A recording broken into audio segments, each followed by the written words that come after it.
மன ஆரோக்கியத்தை பத்தி பேசுங்க. உடல் ஆரோக்கியத்தோட மன ஆரோக்கியம் முக்கியங்க. ஒரு நூல் மிஸ் ஆனிச்சுன்னு வச்சுக்கோங்க, அழுக்கு துணி எடுத்துட்டு போக வேண்டியதான் ரோட்டு மேல. நமக்கு தெரியாது, நம்ம பைத்தியமா இருக்கும், நமக்கு தெரியாது. மன ஆரோக்கியம் ரொம்ப முக்கியம். உடல் ஆரோக்கியத்தோட மன ஆரோக்கியம் முக்கியம். கண்டிப்பா. உடல் ஆரோக்கியமா இங்க வலிக்குதுன்னு சொல்லுவோம், மன ஆரோக்கியம் போயிட்டா என்ன செய்யறது? நம்ம எல்லார்ட்டையும் மன ஆரோக்கியம் குறைவா இருக்கு, அது ஒத்துக்கணும். உளவியல் ரீதியா பிரச்சனைகள் இருக்கு, நம்ம அதுக்கு மருந்துகள் எடுக்கணும். மருத்துவர்கள் மூளையை படிச்சுட்டு வந்திருக்காங்க டாக்டர். இவ்வளவு நேரம் இவ்வளவு இதை படிச்சவனை பத்தி பேசணும். மூளையை படிச்சிருக்காங்க டாக்டர் உட்காந்து. அதுக்குள்ள எத்தனை கோடி கண்ணுக்கு தெரியாத நரம்புகள் போகுது, அதுக்கு வைத்தியம் பண்றான். அப்படியா?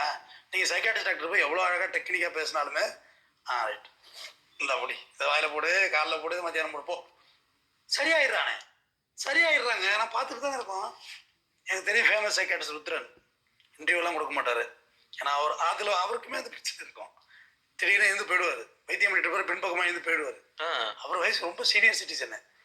அவரு கிட்ட பார்த்தீங்கன்னா விடிய காலம் 3 மணிக்கு நோட்டில் நீங்கள் எழுதணும். கார் பேனட் மேலே கிடக்கும் ஒரு நோட்டு, அதில் எழுதி வைக்கணும். 4 மணிக்கு அந்த நோட்டு உள்ளே போயிடும், அதுக்குள்ளேயே 300 பேஷண்ட் ஃபுல் ஆகிடும். அப்பா, விடிய காலத்தில் வாங்க ஜேன்னு இருக்குன்னா அதை வேணா கேமரா எடுங்க நீங்கள். அப்படியே சைக்காட்ரிஸ்ட் டாக்டர் இருக்க தானே செய்கிறாங்க. ஒரு நாளைக்கு 200 பேஷண்ட்டு சால்ட்டா. இந்த இன்னும் ஒரு 5 வருஷத்தில் பாருங்கள், சைக்காட்ரிஸ்ட் படிக்கிறவங்க டாக்டர்ஸ் பயங்கர சக்ஸஸாக வருவாங்க.